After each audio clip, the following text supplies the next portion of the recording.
Former JDS MP and grandson of HD Deve, Gowda, Prajwal Revanna has been sentenced to life imprisonment. The political leader has been convicted for raping his house help and was served the highest possible quantum of sentence. The charges included rape, sexual harassment, voyeurism and criminal intimidation. In total, there have been 4 cases of sexual abuse and rape cases registered against him. Revanna broke down in the courtroom as the verdict was pronounced. The case came to light in April 2024, where a large number of pen drives allegedly containing sex videos of Prajwal Revanna started making the rounds. The question now is, Revanna has the option to appeal in higher courts, but is it endgame for the rape-convicted political leader? Joining us now is Brinda Deke, activist. We also have Sanjay Sahai, former Karnataka ADGP, live with us. Shamshavi Shrine, Supreme Court lawyers joining us live. Ashwini Dubey, AOR Supreme Court, is also with us on the broadcast. Let me make a start with you first. Brinda Deke, what do you make of this conviction and pronouncement of quantum of sentence, the highest being life imprisonment, that has been handed over to him now? I'm very happy, and I'm sure many other women across Karnataka and India would be very happy also, because this is the first of the 4 cases. It is a trailblazer and a precedent, because we all know that this perpetrator, this rapist, not only a powerful person, but politically well connected. And for many, many decades, these things have been happening in Hassan Mandya, and whispers were heard, but nobody came forward to make the complaint. The house help has come forward to make the complaint. That also means that the Karnataka police have done a fabulous job extending protection to the victim and the survivor, and ensuring that she and her family are safe and also the others are safe. It's not the end of the road. We still have a long way to go, but the court has put its foot down, and our faith in the judiciary, in the police, in the prosecution is restored again, that no matter how powerful you are, if there are people with courage, if there are officials with courage who want to follow the law, put down their foot and not get towed down with any of the intimidation or threats that come, justice will be served and the perpetrator will be brought to justice. And that is the message that has come across very strongly today. And I think we are very happy. I do hope that some things like similar such cases, the judges will give similar verdicts and judgments. Do you believe an example case was made of this one, Brinda Deke, from the fast track trial that we've seen happen over the period of the last 1 year? I think April 2024 roughly is when the allegations first came to light in the Lok Sabha elections at that time, in which interestingly this individual was contesting. Also the quantum pronounced as well. Do you believe this has really become an example case then, Karnataka? Brinda? Brinda Deke, has this become an example case?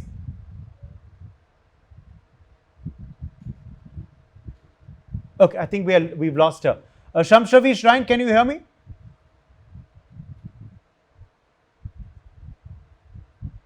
We don't have Shamshavi Shrine either. Okay, Sanjay Sahai, come in here. Sanjay Sahai, highest sentence handed over to Prajwal Revanna today. What do you make of the quantum pronounced today? And do you also believe this has become an example case there in Karnataka?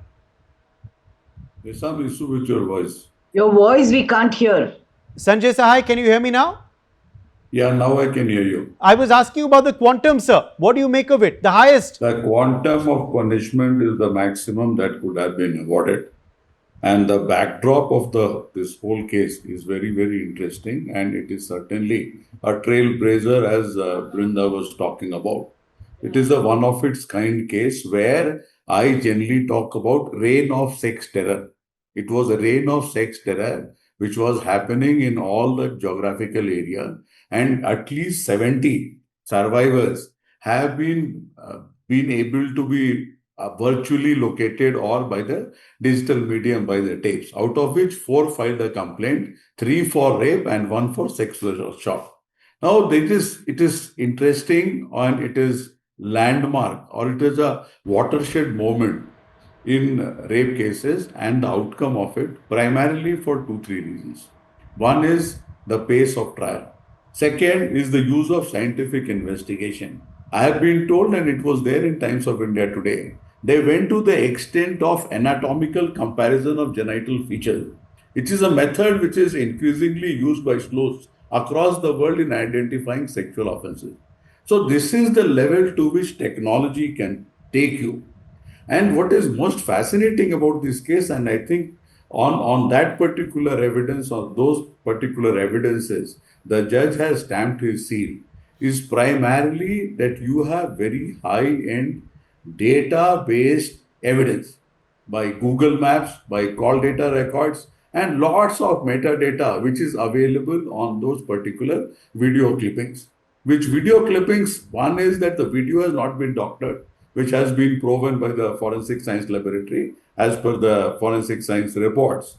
But also with that, the videos also have what we call as a metadata, which will be related to on which camera it has been recorded, which phone it has been recorded, what has been the frame rate, what has been the location. So all these things have added together. So one is the scientific data primarily related to telecommunication, computer vision, recording and the like. Second is an excellent piece of forensic examination. And third, and I will treat it as equally important, is that the victim stood the test of time. And her testimonial was extremely important, and both the instances of rape which has been talked about, I think I can presume that whatever evidence is provided in the court of law was sufficient enough to piece all these things together. It is landmark from the point of view that the SIT delivered on time convincingly. Landmark from another point of view that a very influential political family, somebody belonging to that, has basically been pinned down legally as per the rule of law by a fair, justified information and by a justified investigation and trial. What is in store? What is in store is that the same SIT has investigated three more cases. It is primarily on the same evidence. The methodology remains the same. And the output also, I presume, has been the same and is charge sheeted in the court of law. So as we move further, this has become a template. So this template, if repeated in exactly the same manner, I think all of us can safely presume as to what the result would be like. It is a one of its kind case, and I literally commend the investigating team and the fast-paced judicial process. We have been made to believe once again that things can happen fast and it can be predictable. Only punishment being predictable in a stipulated period of time can be a deterrent and nothing else. Okay, let me in fact quickly take that to Shamshavi Shrine as well. Shamshavi Shrine, what do you make of the fast track nature of this trial? I mean, just about a year, the case conviction done, quantum handed out as well. Highest quantum handed out to Prajwal Revanna. Do you believe this has really become a test case, an example case there? He may be the high and mighty, may be a former MP, may be the former PM's kin, but the law is the same for everyone. Yeah, of course. I would really appreciate the judge over there that who was there, who quickly gave a judgment in this matter, and of course the investigating team that they supplied all the documents on time, and within a year we have a judgment in our hand. So yes, these kind of matters actually sets an example in the society wherein people can believe that that they can get justice in the court, and that too on time, and law is always above everyone, be it anyone from any political party, whether you are powerful or you are a sitting MP or a minister or whatever. But these kind of matters keeps on coming in, and when such kind of judgments are delivered, even the lawyers, the investigating officers also feel proud that yes, their hard work has actually got to an end, and the justice has been delivered in the matter. So bravo to the entire investigating team, and of course the AI and the IT team has also done a wonderful job, because as this MP kept on saying, this accused kept on saying, that it is a conspiracy theory and all. But then when the documents came out and the video was actually examined and everything came out, this was easier for them to also tell it to the court that it's not a conspiracy theory, wherein this is a real fact that has actually happened. But it is a sad story here in fact, not only here in India, everywhere, that a woman is raped, and just because of lack of documents, the accused, the person is not found guilty in the matter. So I'm glad that this thing has happened, and I hope that on in all the rape matters, especially in all the rape matters, judgment are actually delivered on time, and all the evidences are brought to the court, and the main accused, the actual accused, is always sent behind the bars. Thank you. All right, let me, in fact, ask you then, Brinda Dige, about, what this case really has now set an example for the future as well. Do you believe this is going to be used as a test case for more such cases? It does show that however high and mighty you are, the law does catch up with you. I believe Prajwal Revanna broke down in court today that is realization of what perhaps he's done, and the fact that, he may be whoever, but if such stringent charges are slapped on him, the conviction will be severe. Like I mentioned earlier, mentioning again, this is a precedent. A precedent to say that if there is adequate cooperation, collaboration, and coordination between the departments and the arms that be, there is possibility for the justice which we read in books, which we are told it must happen like this. And the time frame, like Mr. Sanjay pointed out, the fast track court, the individual officials have to be commended, because these are not new laws that have come. This is not new technology. It has always been there. But utilizing them, facilitating the speedy justice processes has been because all of those officials worked together. Irrespective of what, I'm sure there might have been several different kinds of challenges that they might have faced, both as departments as well as individuals. But they stuck their ground, and this is what is the result of what has happened. You say that he broke down in court. Why did he have to break down? Was it the arrogance that he will get away? The impunity with which he has got away for all these many decades? What about the number of women and families he has broken and shattered? Does he have a thought about them? Does he and his family have a thought about them? The minute those videos came out in public fora, women left their homes. Husbands and wives broke off.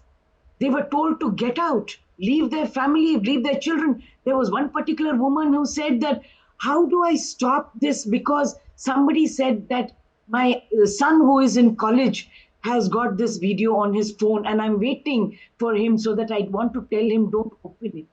Can you imagine the trauma, the terror that these women would have gone through? And what this verdict has shown is come out and speak up. It is not women who should be maligned. It should not be these victim survivors. It is the perpetrators. It is the people who take advantage of their positions. It is the people who take advantage of vulnerable people, people pushed into vulnerable corners. The house help. How can, is there any form of consent? Because at some point there was a lot of talk that, it was consensual, these are adult women. Where was this power equation? It's skewed. You are an MP, sitting MP. Your family is first family of Mandya, Mysore, Hassan, and that entire area. Where is this consent that you're talking about? So all of this comes into sharp focus over here. So the judgment, yes, is one side, but all of these various issues that women continue to grapple with in various courts when these cases come up, because that is how the defense lawyer portray women coming up making complaints on sexual assault, abuse, and rape. All of this now says, women, we have hope. For men and children and trans persons, all of us. Ashwini Dubey also with us now on the broadcast. Ashwini Dubey, this of course is a quantum of sentence which has been welcomed by others on the panel. What do you make of it? What was your first reaction when it was pronounced? How likely is it when the counts are so severe that life imprisonment is really handed out in these sections? Is this something which is a common occurrence, or have we seen something happen which is not very common today? No, see, the conviction on the quantum of punishment is based on the punishment provided in the statute. A conviction is always based on the facts and evidence. Means a court finds the accuser guilty of a crime after reviewing credible evidence and establishing that his guilt is proven beyond a reasonable doubt. So that evidence shows that the quantum of punishment which has been awarded to the magnitude of the offense committed by the gentleman. See, I see this judgment on two parts. One, nobody is above the law, either a lawmaker, either a person sitting in executive, or any other ordinary citizen. Two, the MPMLA courts are working perfectly, that in a time-bound manner, MPMLA court, where the involvement of a politician or any member of parliament, member of legislative assembly is done, then there are special courts which look into this matter, and in a time-bound matter, this has happened. What would happen? He has a right to appeal. Right to appeal provided in the statute. He will go, what decision will be taken by the appellate court, because we have seen a number of cases, conviction upheld by trial court, high court, always reviewed by the Supreme Court, or sometimes Supreme Court on the conviction. If you see Priyadarshini Mattu case, the court just says, I know that the person is standing in front of me is guilty, but there is no evidence against him. But High Court found him guilty. So that would depend tomorrow. It is very in haste to say what would happen. But yes, as of now, Uday, if we see, there is beyond a reasonable doubt that gentleman has been found guilty. In criminal cases, a conviction requires the prosecution to prove the defendant's guilt to a high standard. It shows that the prosecuting agency, without any fear of the person being so influential, has worked. So that work is commendable. Not only this, the other associated agencies like the forensic science laboratories, other scientific investigation that have also been done. But what we expect, that this judgment should come in each and every case, so that the cases which are languishing for trial, which are languishing for appeals are not being listed. You go to the Allahabad High Court, you will find the appeals filed in 30 years back, but as of now have not come to that situation. People die inside the jail, and then later on it is found that they are guilty or they are not guilty. So there is a need to have an overall infrastructural changes. Law is changed, law is evolving, law is reformative, but at the same time, other associated agencies must also come, that the associated paralegal staff, legal staff, scientific laboratories, they should also reform, keeping in view the law. Law was passed in 1860. The Lord Macaulay brought the law, which was till 2024, and now the law ending with the colonial era law. What is the need of that? Would that have to? It has the other courts, the prosecuting agency, that should be modern, reformative. Prakash Singh, Union of India Supreme Court has time and said that the police needs to be reformative. So that reformation is needed. So each and every citizen of this country gets justice. This is one. Now, as a defense lawyer, if you'll ask this question, finally the Supreme Court will decide the outcome of this case. We have seen in Baba Ram Rahim case, the time and again he is coming out on sometime parole, sometime furlough, sometime for certain reasons. So it is not that the law should be abused and misused. It must set a precedent. And I think that after coming into force this new laws, the BNSS and Bharatiya Sakshi Suraksha Adhiniyam, this is the first case which has set an example that in a time-bound manner, a powerful man has been found guilty for committing rape. Over to you, Uday. Okay, let me in fact take that to my colleague. Okay, well let's leave it at that. With our guests, we've run out of time. My thanks to all of you for joining us. We are getting another interview now coming in. My colleague in Karnataka, Belly Thomas, has spoken with SPP Ashok Naik. He was special public prosecutor in this case. He's spoken to him after the conviction of MP Prajwal Revanna. I'm joined by the Special Public Prosecutor Ashok Naik here with me. Sir, the prosecution seems to be very elated right from the conviction and today the quantum of sentence that has been given. Your take on that?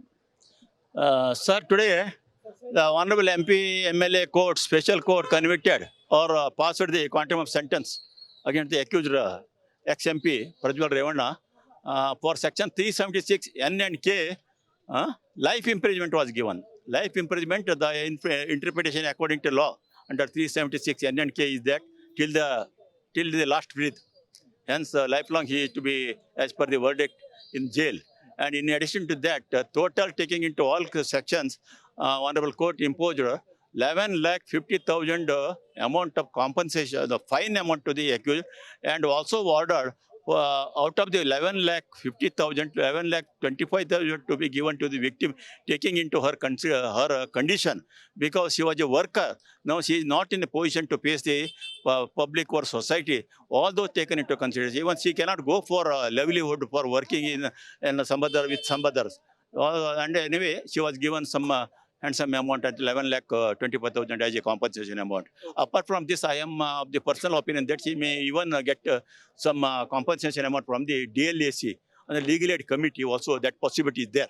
Okay. Okay, sir. The prosecution has done a meticulous job on presenting the evidence to the court, like in the way of technical, digital, DNA, and your take on that, sir. Which evidence would have There is a very minute investigation carried out by the SIT team headed by Mr. B.K. Singh and SP Sumana, SP Seema Latkar, and IO Shobha.